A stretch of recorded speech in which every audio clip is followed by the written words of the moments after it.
जय जिनेन्द्र सभी को। अपन इष्टोपदेश की कक्षा प्रारंभ करते हैं। सबसे पहले करते हैं मंगलाचरण। सभी हाथ जोड़ ले में। यस्य स्वयं स्वभावाप्ति प्रभावे कृष्ण कर्मणः तस्मै संज्ञान रूपाय नमोस्तु परमात्मने। यह इष्टोपदेश नामक ग्रंथराज है। इसकी रचना आज से लगभग 1500 वर्ष पूर्व आचार्य पूज्यपाद स्वामी द्वारा संस्कृत भाषा में की गई है। इसमें 51 श्लोक हैं और उनमें से हम 10 श्लोक पढ़ चुके हैं। आज हम 11वां श्लोक पढ़ेंगे। इस 11वें श्लोक में क्या बात बताई जा रही है, उस बात को पढ़ने से पूर्व अपन 9वें श्लोक में ये बात पढ़ चुके हैं कि भैया स्त्री पुत्रादिक ये तुम्हारे नहीं है। पेड़ पर जिस प्रकार पक्षी आकर रात्रि विश्राम करते हैं और सुबह सब चले जाते हैं, उसी प्रकार जिनको तुम अपना मान रहे हो, जिनसे तुम राग कर रहे हो, वे तुम्हारे नहीं है। वे सब अपने अपने कार्यवशात कर्म परवश होकर यहाँ आए हैं और अपनी आयु पूर्ण होने पर सब अपने कर्म परवश अपने अपने हिसाब से आगे चले जाएंगे। इनसे राग करना व्यर्थ है, तुम राग मत करो।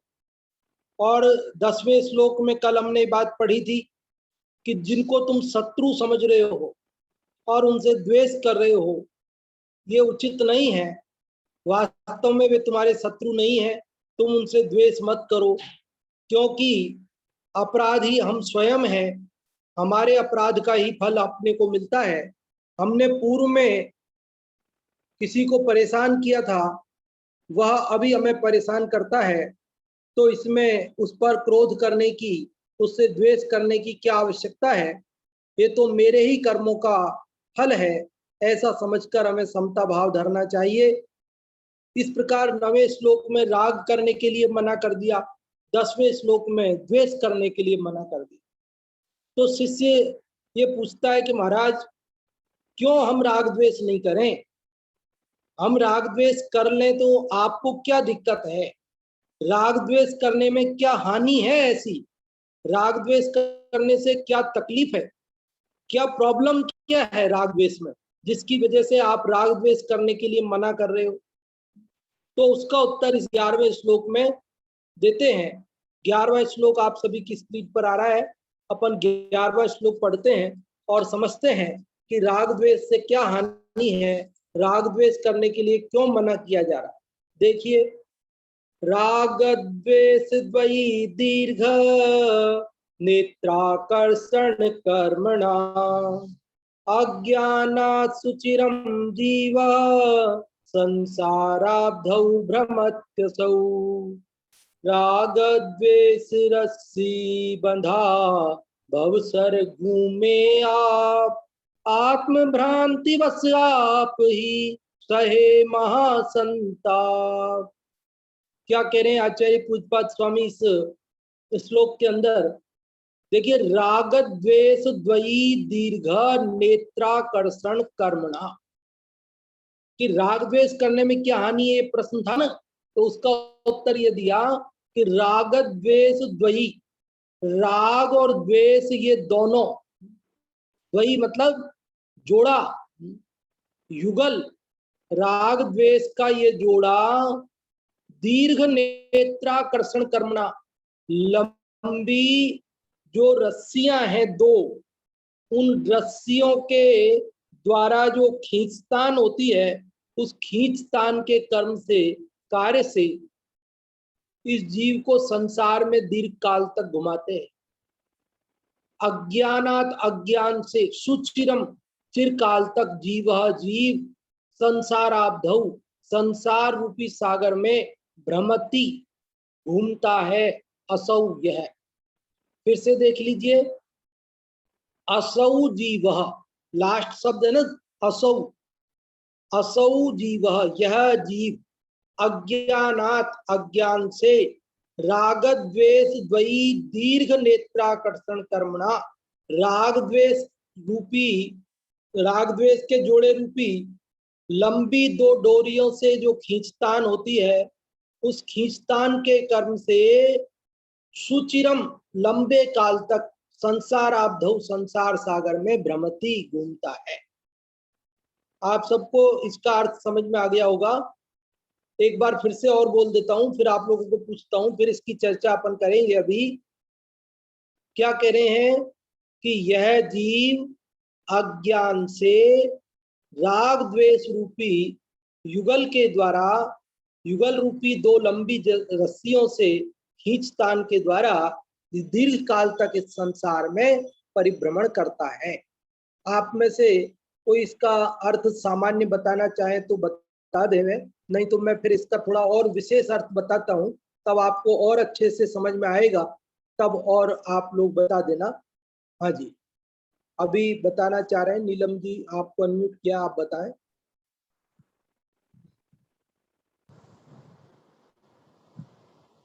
राग द्वेष द्वयी दीर्घ नेत्राकर्षण कर्मणा अज्ञानात् सुचिरं जीवः संसाराब्धौ भ्रमत्यसौ। इसमें बताया है कि असौ माने यह जीव है, जीव अज्ञानात् अज्ञान से, यह जीव अज्ञान से राग द्वेष रूपी जोड़े की रस्सी से, मतलब रस्सी से मतलब खींचने के कारण, रस्सी के आकर्षण से खींचने के कारण यह जीव इस संसार में लंबे काल से भ्रमण कर रहा है अज्ञान के कारण। बहुत अच्छा नीलम जी, आपने इसका अर्थ बताया, बहुत बहुत धन्यवाद। और अब देखिए इसका थोड़ा सा और अर्थ करते हैं तो और खुलासा होगा और अच्छे से आपको समझ में आएगा। देखो बात यह है दरअसल कि लोक में एक कथानक प्रसिद्ध है, आप सबने सुना होगा कि देवों और दानवों ने मिलकर के, देवों ने समुद्र मंथन किया था, और उस समुद्र मंथन में उन्होंने क्या किया था कि मंथराचल जो पर्वत है उसको मथानी के स्थान पर रखा और शेषनाग की रूपी की रस्सी बनाई और उसके द्वारा उसको मथा, जिसके कारण उस समुद्र में से कुछ पदार्थ निकले, रत्न निकले, जिनमें अनेक रत्न, लक्ष्मी इत्यादि बताया करते हैं, शंख, कई अमृत, विष आदि अनेक पदार्थ निकले। और वो सारा कथानक बड़ा है, वो वैष्णव मत में ये कथा प्रसिद्ध है, वो आप लोगों को भी मालूम होगी थोड़ी। तो ये बताया कि भाई वो जो समुद्र मंथन किया था उसमें मंथराचल पर्वत को उन्होंने शेषनाग की डोरी के द्वारा मथा, जिसके कारण वो बहुत देर तक घूमता रहा, उससे मथा गया समुद्र और उसमें से जो रत्न निकले। उतनी बड़ी बात अपन इसको और छोटे रूप में अपन देखते हैं कि देखो अपने घर में छाछ छाछ बनाते हैं, छाछ बनाते, अभी आजकल थोड़ी कम बनाते हैं, आजकल इलेक्ट्रिक रही आ गई है तो इलेक्ट्रिक उससे बना देते हैं, मिक्सर वगैरह से किसी से बना लेते हैं, तो आपको इतना ख्याल में नहीं। लेकिन जो लोग गांवों के रहने वाले हैं, जिन्होंने पहले गाय भैंस जिनके घरों में हुआ करती थी या जिनके अड़ोस पड़ोस में होती थी, और जिन्होंने देखा होगा कि माताएं बहनें सुबह छाछ बनाती थी, दही को बिलोती थी, उसमें से मक्खन निकालती थी, तो वो जो रई होती थी, लकड़ी की एक डंडी होती थी, उसको रई बोलते थे, उसमें नीचे पंखुड़ी टाइप का आकार होता था उसका, और उस पर एक रस्सी बीच में बांधी जाती थी, और रस्सी के दो छोर होते थे, उन दोनों छोरों को इस प्रकार से वो खींचती थी, जिसके कारण से वो दही मथा जाता था और उसका मक्खन जो घी है वो ऊपर आ जाता था और छाछ नीचे रह जाती थी। ऊपर से उस मक्खन को निकाल लिया जाता था और उस छाछ को जो है अन्य कार्यों के लिए उपयोग किया जाता था। तो हमें तो केवल उसमें से वो बात समझनी है कि वो रस्सी से उसको खींचते थे, तो वो रस्सी से खींचने के कारण वो जो लकड़ी है बीच में रई, वो घूमती रहती, और उस रई को तो चैन नहीं मिलता, चाहे रस्सी से इधर खींचो और इधर छोड़ो तो भी उसको घूमना है, इधर की खींचो और इधर छोड़ो तो भी उसे घूमना है, चाहे एक खींचे चाहे दो खींचे, चाहे एक खींचे चाहे एक ढीली छोड़ी जाए, दोनों स्थितियों में उस लकड़ी को तो रई को तो घूमना ही है। तो उसी प्रकार यहाँ कह रहे राग और द्वेष की दो डोरियां, राग और द्वेष की दो, हम राग करते हैं तो ये जीव बीच में फंसा लकड़ी की जगह, रई की जगह, द्वेष करते हैं तो ये जीव घूमता, राग और द्वेष की दो रस्सियों के बीच में फंसा हुआ यह जीव संसार रूपी समुद्र में घूमता है। जैसे वो दही के बर्तन में, मटकी में वो रई घूमती है दो रस्सियों के माध्यम से, उसी प्रकार संसार रूपी समुद्र में ये जीव घूमता है राग और द्वेष की डोरियों के बीच में फंसा हुआ। समझ में आती है बात? अब यहाँ दो डोरी ऐसा कहने में आ रहा है, लेकिन वास्तव में डोरी दो नहीं है, एक ही डोरी होती है, दो नहीं होती। उस एक डोरी के दो छोर होते हैं, दो छोर होते हैं लेकिन डोरी एक ही होती है। इस बात से भी एक रहस्य है, उस रहस्य की चर्चा अभी करेंगे। एक बार सामान्य बात आपको समझ में आ गई कि राग द्वेष रूपी डोरियों के बीच में फंसा हुआ यह जीव इस संसार समुद्र में घूमता है, उसी प्रकार जिस प्रकार मथानी, जिस प्रकार रई दो रस्सियों के बीच में फंस करके दही के बर्तन में घूमती है, जिस प्रकार मंथराचल पर्वत शेषनाग रूपी रस्सी के बीच में फंसा हुआ समुद्र मंथन करने पर वह समुद्र में घूमता रहा दीर्घ काल तक, बस उसी प्रकार आप और हम सभी संसार समुद्र में घूम रहे हैं। तो उसका एक ही कारण है, क्या कारण है? ये राग और द्वेष। बात समझ में आई आपको? शिष्य ने क्या पूछा था? 9वें श्लोक में आपने राग करने को मना कर दिया, 10वें श्लोक में आपने शत्रुओं से द्वेष करने को मना कर दिया।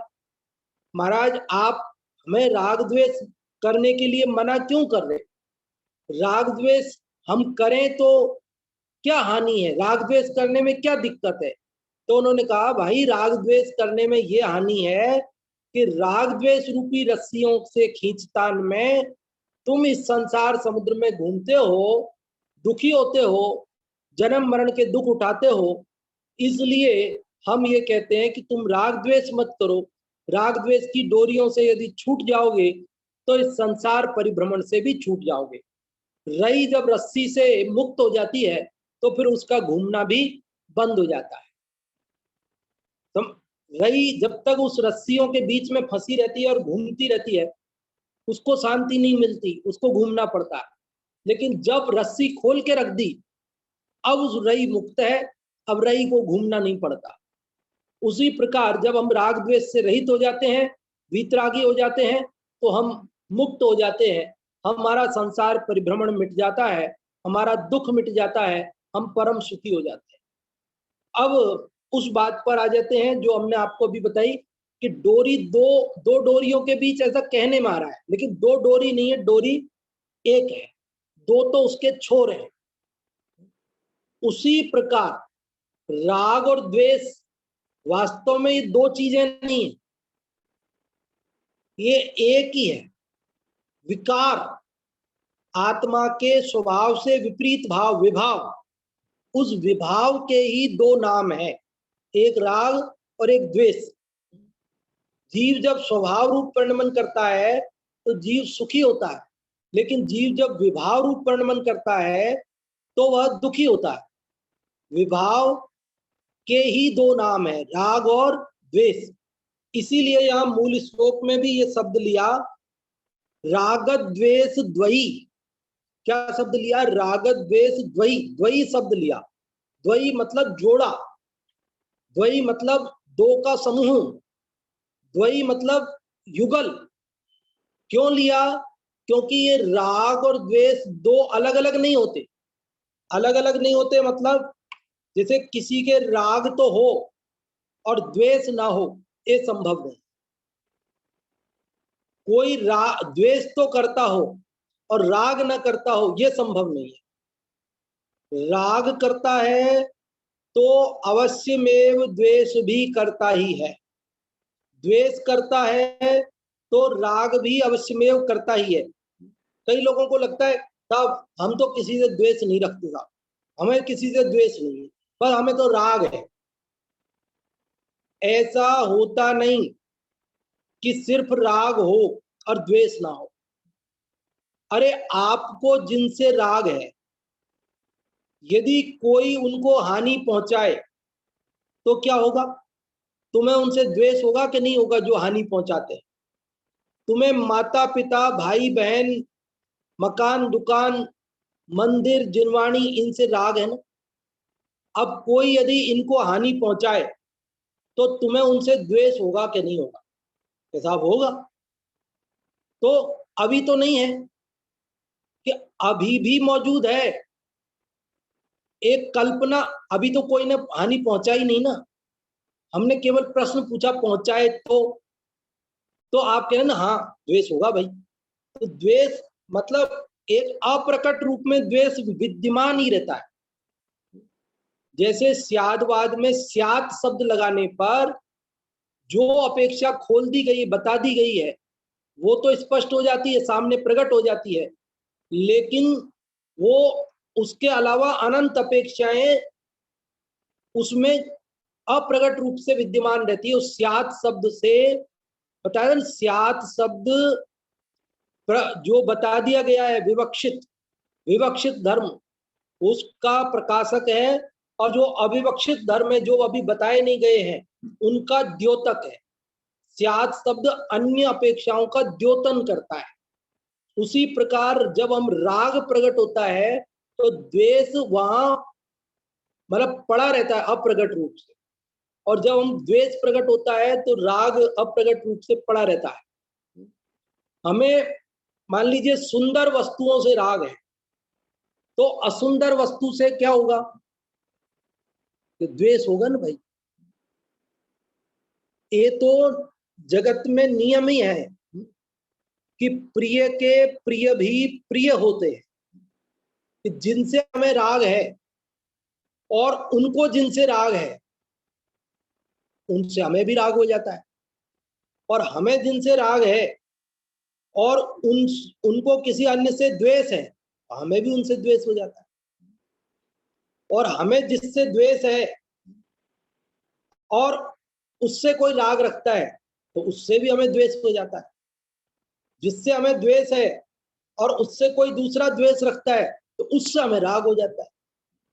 जैसे गणित में माइनस माइनस मिलकर के क्या होता है?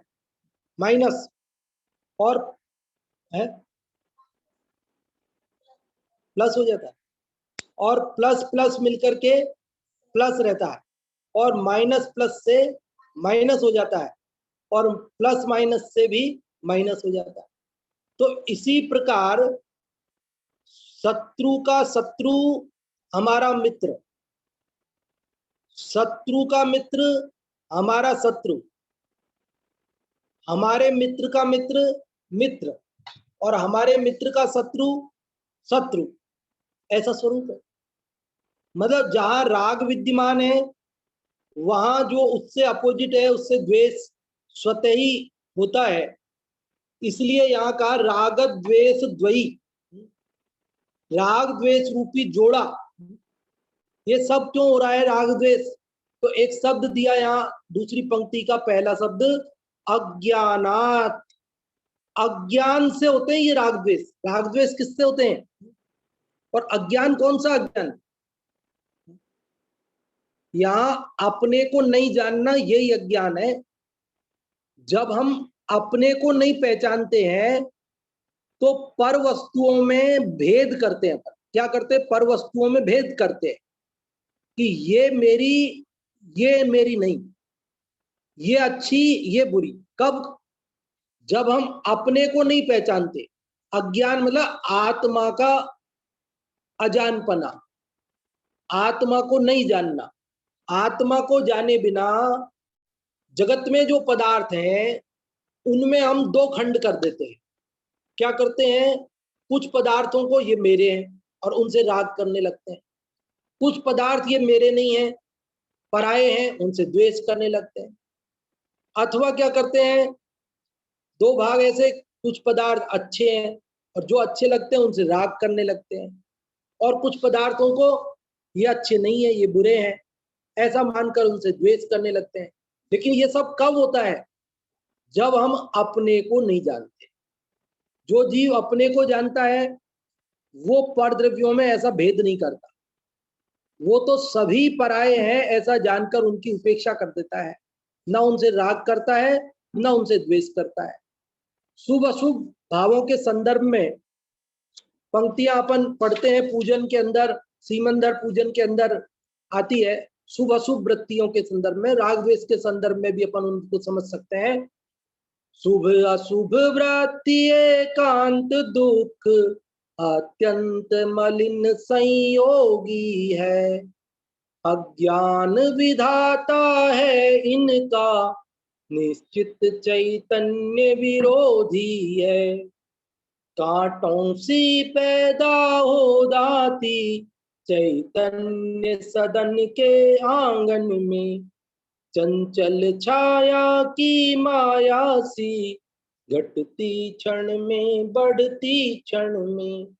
ये शुभ अशुभ वृत्तियों की जो दशा है, ये राग द्वेष वृत्तियों की भी यही दशा है कि ये राग द्वेष वृत्तियां कैसी हैं, अत्यंत मलिन।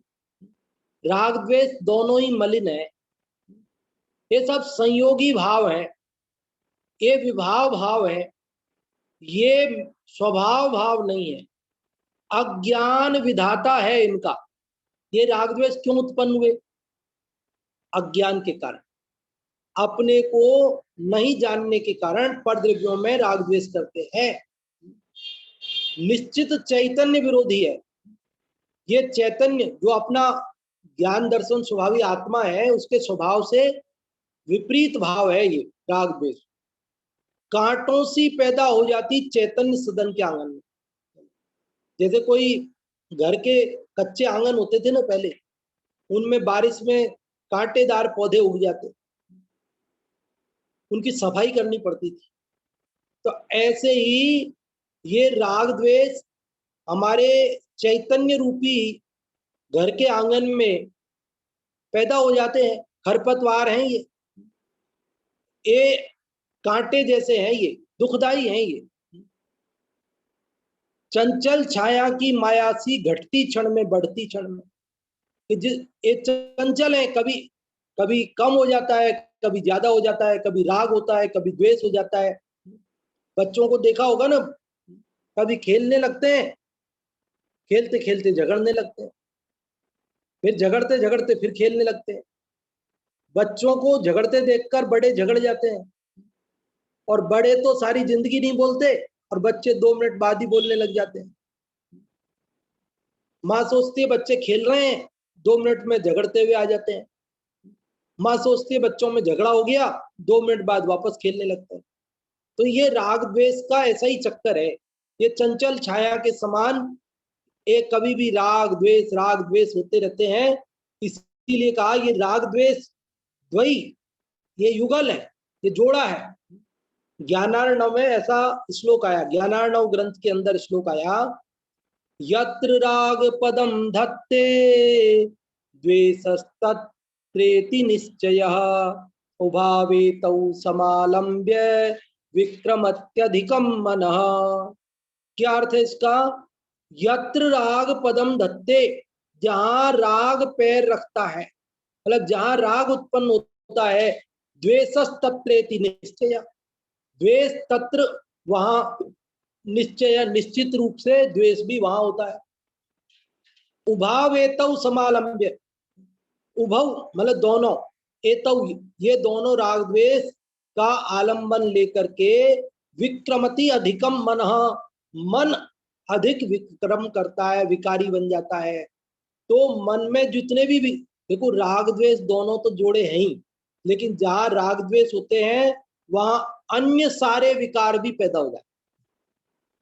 जहां राग द्वेष होते हैं वहां पर काम, क्रोध, मद, लोभ, मोह सब राग द्वेष में सब गर्भित ही है वैसे, लेकिन सारे विकार दुनिया के जितने भी है वो सब उसमें पैदा हो जाते। जैसे कोई व्यक्ति ये कहे कि साहब मेरे अंदर और कोई दुर्गुण नहीं है, मेरे अंदर और कोई दुर्गुण नहीं है, मैं तो बहुत अच्छा आदमी हूं।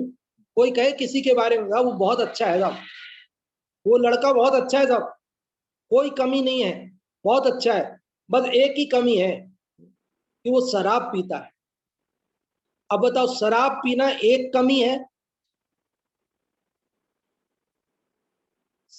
और सब अच्छा ही है बोले, बस केवल वो एक कमी है, शराब पीता है।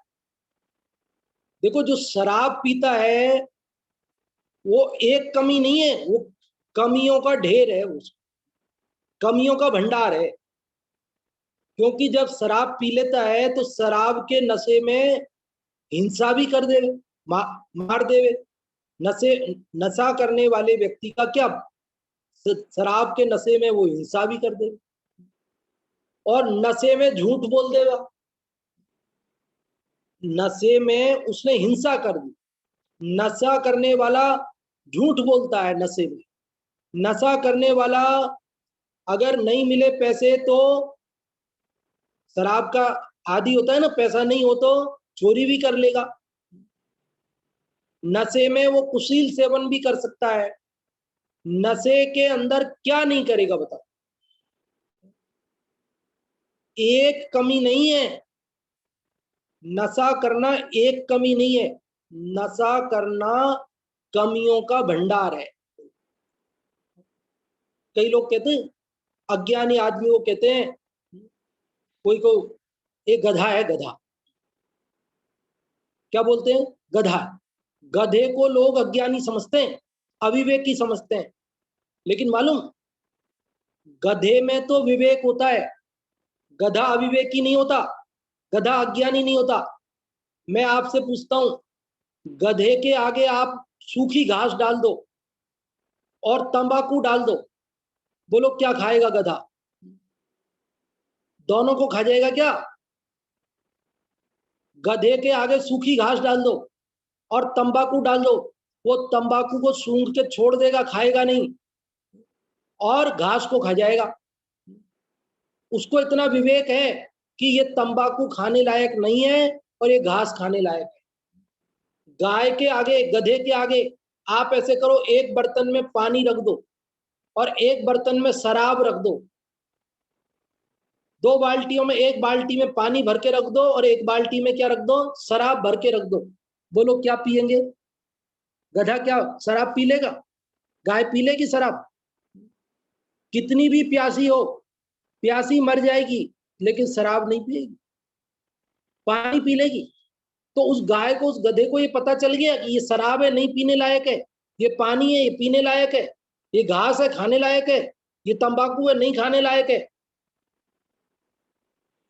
और हम जो सृष्टि के सर्वोत्तम प्राणी कहलाते हैं, अपने को ज्ञानी होने का दंभ भरते हैं, हम मनुष्यों को ये पता नहीं पड़ रहा है कि हमें शराब पीने लायक है कि नहीं पीने लायक है, तंबाकू खाने लायक है कि नहीं खाने लायक है, गुटखा खाने लायक है कि नहीं खाने लायक है, सिगरेट पीने लायक है कि नहीं पीने लायक है। हमें, गधे को तो मालूम पड़ रहा है, गाय को तो मालूम पड़ रहा है, और हमें नहीं मालूम पड़ रहा है।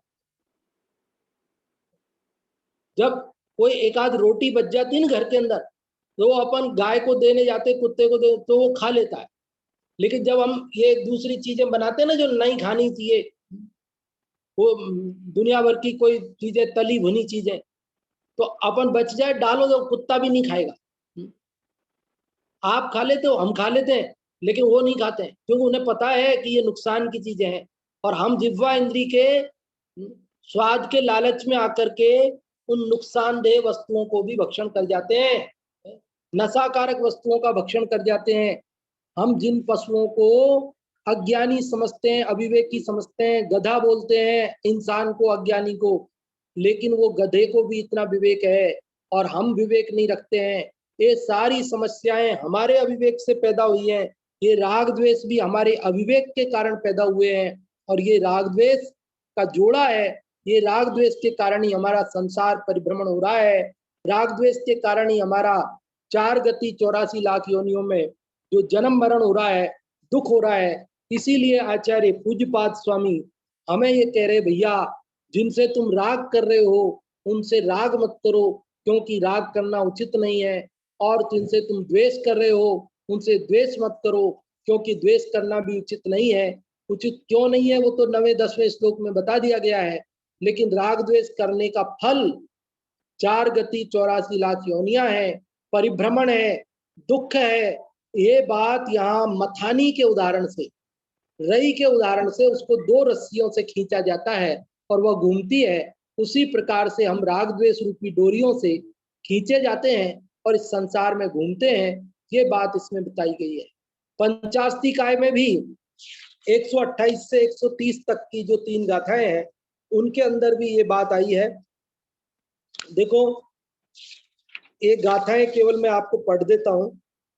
जो खलु संसार थो जीवो तत्तो दुहोदि परिणामो परिणामादो कम्मम कम्मादो हवदि गति सुगति गति मदि गधत्स जीवो देहो देहादो इंद्रियाणि जायन्ति ते हिंदु विषय गहनम तत्तो रागो वदोसो वा जायदि जीवस्सेवं भावो संसार चक्रबालम्मी इदि जिणवरे ही भणियम अनाई निहणो सणिहणो वा। पंचास्तिकाएं भी अपन पढ़ चुके हैं विस्तार से, एक एक गाथा रोज जिस प्रकार अभी अपन एक एक श्लोक पढ़ रहे हैं, तो इन सब गाथाओं का अर्थ अपन वहां पढ़ के चुके हैं, है ना। फिर भी सामान्य रूप से इनका अर्थ भी अपन समझ लेते हैं कि जो खलु संसार तो जीवो, जो संसारी जीव है, तत्तोदु होदि परिणामो, वो उसको परिणाम होते हैं। ये राग द्वेष परिणाम होते हैं संसारी जीवों को। परिणामादो कम्मम, और इन राग द्वेष परिणामों से क्या होता है, द्रव्य कर्म आता है। कम्मादो अवधि गति सुगति, कर्म से गतियों में परिभ्रमण होता है। गति मदि गदस्य देहो, और गतियों में गए हुए जीव को देह की प्राप्ति होती है। देहादो इंद्रियाणि जायन्ति, देह से इंद्रियां होती है। तेहिंदु विषय ग्रहणम, इंद्रियों से विषयों का ग्रहण होता है। तत्तो रागो व दोषो वा, और विषयों का ग्रहण करता है तो राग द्वेष करता है कि ये अच्छा है ये बुरा है। जायदि जीवस्सेवं भावो, और जिस प्रकार से जीव जो भाव करता है राग द्वेष, उनसे संसार चक्र बालम्मी, उससे वो संसार चक्र में परिभ्रमण होता है, उसका घूमता है वो। इदि जिण वरे ही बढ़ियम अणाई निहनो सनिहनो वा। इस प्रकार जिनेन्द्र भगवान ने कहा है कि जो अभव्य जीव है वो तो अनादि निधन, उसका परिभ्रमण तो कैसा है, अनादि निधन, कि अनादि से घूम रहा है, अनंत काल तक घूमता रहेगा। और भव्य जीवों की अपेक्षा से सनिहनो, अनादि से तो घूम रहा है लेकिन अनंत काल नहीं घूमेगा। सनिधन मतलब अंत आ जाएगा, अनादि से घूम रहा है पर आगे नहीं घूमेगा राग द्वेष का अभाव करके। तो आप और हम इन राग द्वेष के कारण से इस संसार में घूम रहे हैं, दुख उठा रहे हैं। यदि आप और हम सबको संसार में नहीं घूमना हो, दुख नहीं उठाना हो, तो हमें भी ये राग द्वेष दोनों छोड़ करके निर्मुक्त हो जाना चाहिए, सुखी हो जाना चाहिए। राग द्वेष करने से यही हानि है कि संसार परिभ्रमण होता है, दुख उठाना पड़ता है, जन्म मरण भोगना पड़ता है। इसलिए यहाँ राग द्वेष का त्याग कराया जा रहा है। अब अंत में शिष्य ये प्रश्न पूछेगा कि साहब ये राग द्वेष करके संसार में घूमता है, तो आप कह रहे हो ये राग द्वेष का अभाव करो, संसार का अभाव करो, मुक्ति जाओ। कोई व्यक्ति यदि संसार में रहते हुए सुखी हो जाए तो आपको क्या दिक्कत है? संसार का अभाव करने की आप क्यों कहते हो? मुक्ति की बात क्यों करते हो? हम संसार में रह करके ही सुखी हो जाए, ऐसी कोई बात क्यों नहीं करते? इसका उत्तर अगले श्लोक में देंगे। वो श्लोक अपन कल पढ़ेंगे। और अभी अपने पास 8 मिनट है, वो आप लोगों के लिए है। आप जो भी पूछना चाहते हैं, बताना चाहते हैं, वे लोग रेज हैंड करें तो हम आप लोगों को बताने का अवसर देंगे। हाँ जी, जो भी आप में से कुछ पूछना चाहते हैं, बताना चाहते हैं, वे लोग रेज हैंड कर सकते हैं। अंगूरी जी, सबसे पहले आपका रेज हैंड हुआ है, तो आपको अनम्यूट किया, आप बताएं। जय जिनेन्द्र पंडित जी। जय जिनेन्द्र। पहले श्लोक बोलती हूँ। हाँ जी। राग देश द्वि दीर्घ नेत्राकर्षण कर्मणः अज्ञानात् सुचिरम जीवा संसार भ्रमत यसौ। माने असौ माने यह जीव संसारी प्राणी इस संसार समुद्र में अज्ञानात्मन अज्ञानता से, सुरुचिरम माने अनादि काल से राग देश रूपी दो डोरियों से घुमाई जाती हुई मथानी की तरह घूम रहा है। भावार्थ मतलब जैसे जैसे जमे हुए दही को मटके में राई को डालकर रस्सी से मथानी से बांधा जाता है, फिर उस रस्सी को कभी दाएं हाथ से कभी बाएं हाथ से खींचकर मथानी को घुमाया जाता है। इस तरह यह जीव मथानी की तरह राग देश रूपी दो रस्सियों से बंधा हुआ संसारी जीव भी मथानी की तरह संसार में घूम रहा है और यह राग देश करके अपने लिए कर्म बंधन करता है और उस कर्म बंध के उदय से होने पर यह जीव अनादि काल से द्रव्य, चेत, काल, भव और भाव रूप संसार रूपी चारों गतियों में भ्रमण करता रहता है।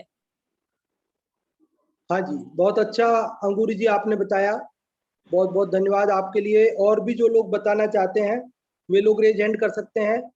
आप श्लोक का अर्थ भी बता सकते हैं, श्लोक का उच्चारण करके भी बता सकते हैं, और पिछला श्लोक यदि किसी ने याद किया हो तो सुना भी सकते हैं। और अन्यथा अभी हम आपसे छोटे प्रश्न पूछते हैं और छोटे प्रश्न का उत्तर भी आप दे सकते हैं। यहाँ पर राग द्वेष द्वयी, ये द्वयी कहकर के क्या कहना चाहते हैं? राग द्वेष द्वयी, ये जो बात आई है ये किस लिए आई है, हमने इसको खुलासा करके आपको बताया है। तो आप में से कोई बताना चाहते हैं राग द्वेष द्वयी, ये द्वयी राग द्वेष युगल, राग द्वेष जोड़ा, ये जोड़ा क्यों कहा है राग द्वेष को? हाँ जी। इसका उत्तर हर्षिता जी आपसे लेते हैं। हर्षिता जी आप बताएं।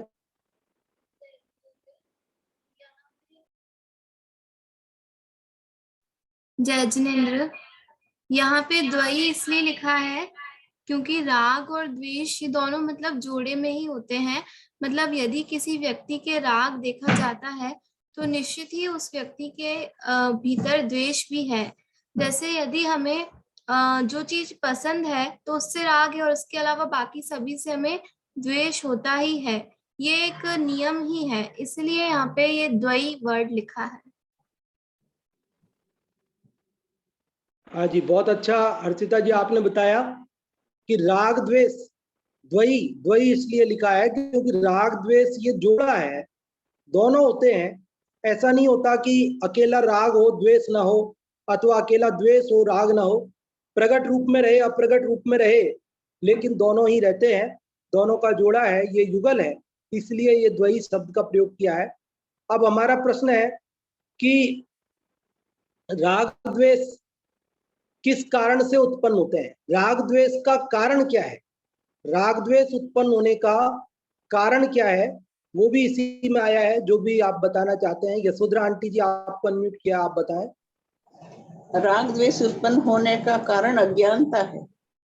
हाँ जी, बहुत अच्छा आपने बताया कि राग द्वेष उत्पन्न होने का कारण है अज्ञान। अज्ञान मतलब कौन सा अज्ञान? कि अपने आत्मा को नहीं जानना। यहाँ पद्यानुवाद में नीचे लिया है ना, आत्म भ्रांतिवश, तो ये आत्म भ्रांति ये अज्ञान का पर्यायवाची, मतलब अज्ञान का अनुवाद है। ये अज्ञान मतलब आत्म भ्रांति, मतलब आत्मा को नहीं जानना, तो ये बात है। और आत्मा को अपने को नहीं जानने के कारण जगत के पदार्थों में वो दो खंड कर देता है कि ये मेरा और ये तेरा, ये अच्छा ये बुरा, और इस प्रकार राग द्वेष करके दो लंबी डोरियों के बीच में फंसा हुआ वह इस संसार में घूमता है। ये बात यहाँ रई ध्यान रहे, राई नहीं है, रई है। एक राई वो जो सरसों जैसा आता है, मसाले में काम में लेते हैं, वो राई नहीं है, रई बोलते हैं, मथानी बोलते हैं उसको। आजकल इलेक्ट्रिक की चल गई है तो उसमें वो आपको पता नहीं चलेगा, लेकिन जो पहले हाथ से काम में लेते थे, वो रस्सी बांध करके लकड़ी की होती थी उस पर। तो वो अगर किसी ने नहीं देखी हो तो आजकल गूगल पे तो देख ही सकते हैं आप, गूगल पे ढूंढेंगे तो वह मिल जाएगी आपको, है ना।